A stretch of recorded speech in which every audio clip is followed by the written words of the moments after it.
Okay, so this is the video tutorial on how to access ANSYS from the Cal State Fullerton Virtual Computing Labs. So if you are unable to download the student version of ANSYS onto your computer, or you're unable to use it, or if you want to use a slightly better version of ANSYS than the student one, then this would be how you would do it. Okay, so the starting point will be your Cal State Fullerton portal. So go to my.fullerton.edu and then log in with your campus-wide ID. Okay. And then the way that we're going to access it is from this apps menu on the left. So the easiest way that I find to find it is to go into the search bar here and then search virtual. Okay. And then after you type virtual, then the only option that should come up is this virtual computing labs. So if you plan to use it a lot, you can favorite it, but for now we're just going to go ahead and click it. Okay. So after you do that, it'll take you to the Virtual Computing Lab website. So I've already been logged in, so it kind of skipped that step. But then when you first log in, it might ask you to log in again. So there might just be a button for that. So pretty simple. You can go ahead and do that. And so to open up or to gain access to Virtual Computing Labs, we need to make a reservation. So let's go ahead and click reservations here. So you can see I had one reservation, so let's go ahead and remove this guy. And then let's create a new reservation. So the way basically the Virtual Computing Labs works is that you need to reserve a certain amount of time on the Virtual Computing Labs so that you can use it kind of unimpeded. So you can kind of think of it as making a reservation at a restaurant. Right? So let's go ahead and click New Reservation. Right? So after you click New Reservation, then this window right here will pop up. Right? And so the first thing that we need to do is we need to select the type of environment that we want. And so the way that the Virtual Computing Lab works is that because we have so many different softwares in engineering, and even outside of engineering, there's a ton of softwares you can see here for NSM and for STS, right? It's really hard to load all of the softwares at once. So the way that they solve this is that they created kind of separate instances or separate environments for you to load the software that you want. So there's a ton here. So this virtual computing lab is free for you guys to use. So if you have another project that you need like SolidWorks for, or another project that you need CATIA for, this would be one option for you to do. Okay. But today we're going to use it for ANSYS. So let's go ahead and select the ECS ANSYS 2020 4x10 environment, right? And from the description here, you can go ahead and read what it's all about. So you can say that this image has ANSYS 2020, which is the latest version of ANSYS, and it loads an instance with 4 cores, so it's a quad-core instance, and then each core will have 10 gigabytes of RAM, so that you can do a lot with your projects, right? All right, so now that we've selected the environment, we need to select when we want to launch our reservation. So for the most cases, you're going to want to launch it now. Just out of convenience. But if you want to plan ahead of time a little bit, you can schedule a time to use the virtual environment. So this feature might be useful, maybe later on in the semester when the virtual computing environment is busy. And so just to make sure that you have access to the environment when you need it, it might be good to put in a reservation, maybe like a few hours in advance, just so it'll be available for you. Okay? But right now you can see not that many people are using it, so the estimated wait time is less than 3 minutes, which is basically nothing. Okay? But if it's really busy, you might see an estimated load time of like maybe an hour or 2 hours. So if you can plan ahead, but if not, hopefully it stays relatively easy to use. Okay? So the last thing that we need to do is we need to set our duration. So this is basically how long that we'll have access to the virtual computing lab. And so, most of the time, what's usually going to be best is to create an instance that will last 4 hours, which is the max. And so that just makes sure that you'll have all the time that you need to work in ANSYS and to work on your project, without it timing out on you. Because you can imagine, if you make a session for 30 minutes, you might be working in the middle of something, and then all of a sudden it's going to shut down on you. So, 4 hours is usually the best, but if you think you're not going to use it that long, then you can set a less time too, and that'll make it easier for other people to access the environment as well. So don't be afraid to use 4 hours, but if you think you're not going to use it for that long, then you can set a different time. Okay. All right. So then now that we've set all the settings here, we can go ahead and click Create Reservation. Right? And then you can see here that we've created a reservation here on this menu, and that it's entered this state called pending. So right now what it's doing is it's getting our reservation ready for us, and so we need to wait 3 minutes. Um, so once this is ready, then we'll come back from the video. Right? Okay, so through the magic of video editing, we're back, and you can see that those 3 minutes have passed, and instead of pending here, we have a button for connect. Okay, so this tells you that your reservation's ready, and so we can go ahead and connect to the virtual computing lab.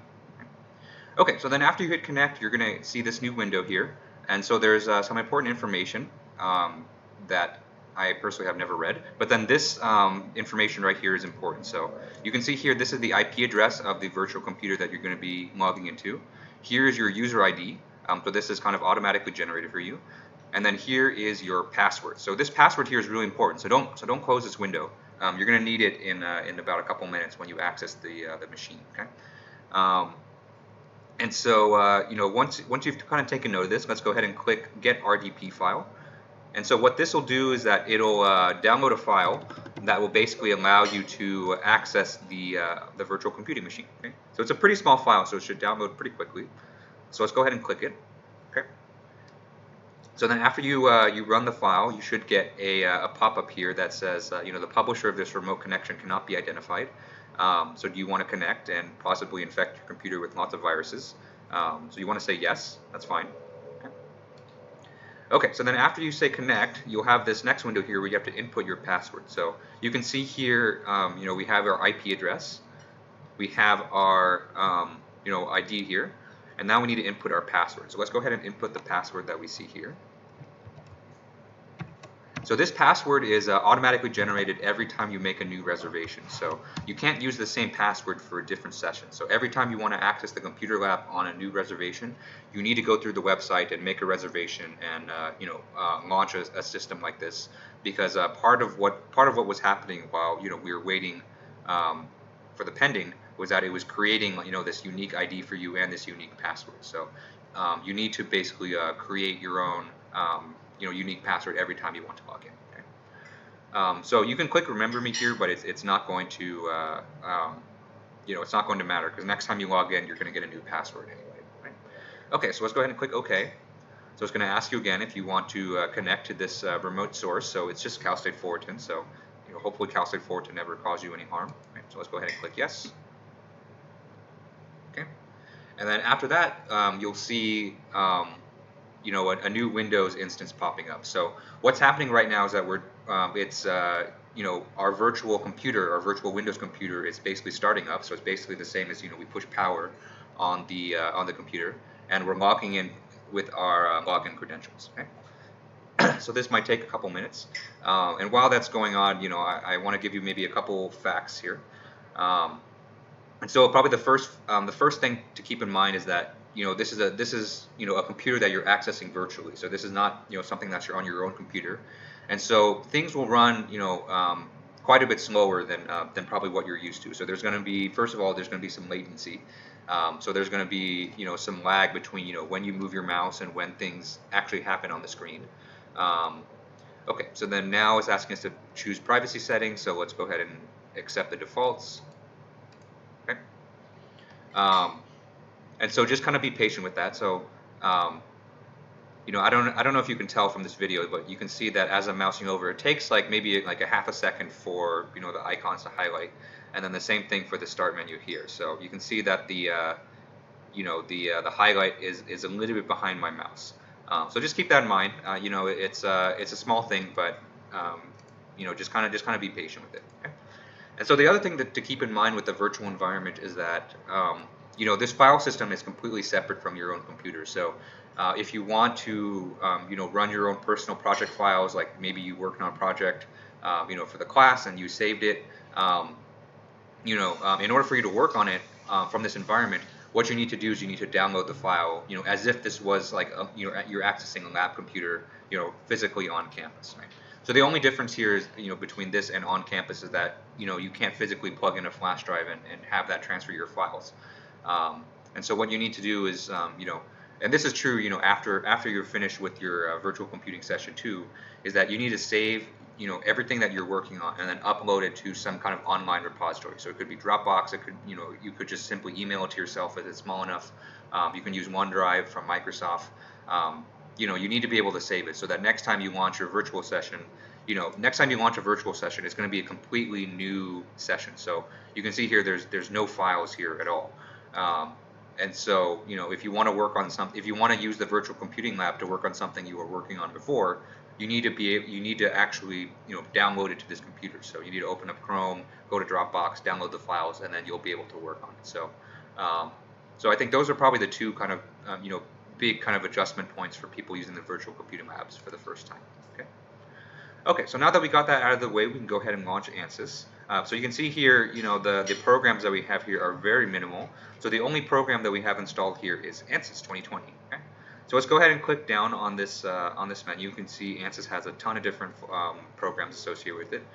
But the one that we want to launch here in order to actually do our projects is Workbench. So it's nice that Workbench starts with W, so it's all the way at the bottom. So after you expand this ANSYS 2020, just scroll all the way to the bottom for Workbench. Okay, let's go ahead and click that.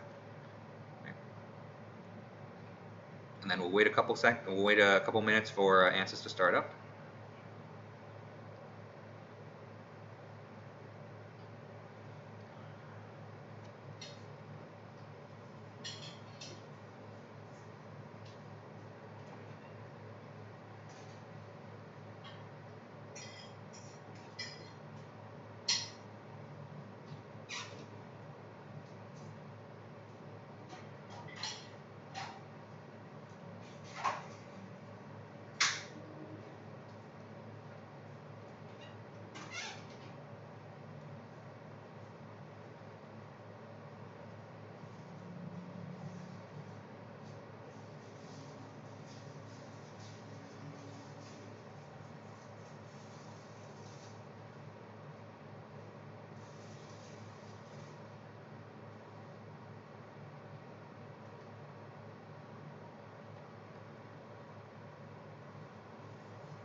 Okay, so after that semi-excruciating long wait, we have ANSYS here, right? So since this is probably going to be the first time you're launching ANSYS, it's going to ask you if you want to participate in the product improvement program. So I've never been a fan of sending data to big companies that you have no idea what they're going to do with. So I say no, I do not want to participate. Okay. And then from there you can maximize ANSYS, and you can see we have access to all the different analysis systems, right? Okay, so on Monday in lecture, we're going to pick it up from here, and we're going to see how we can do a basic structural simulation on a 2D plate. Okay, so that concludes this tutorial on how to use the virtual computing labs to access ANSYS virtually.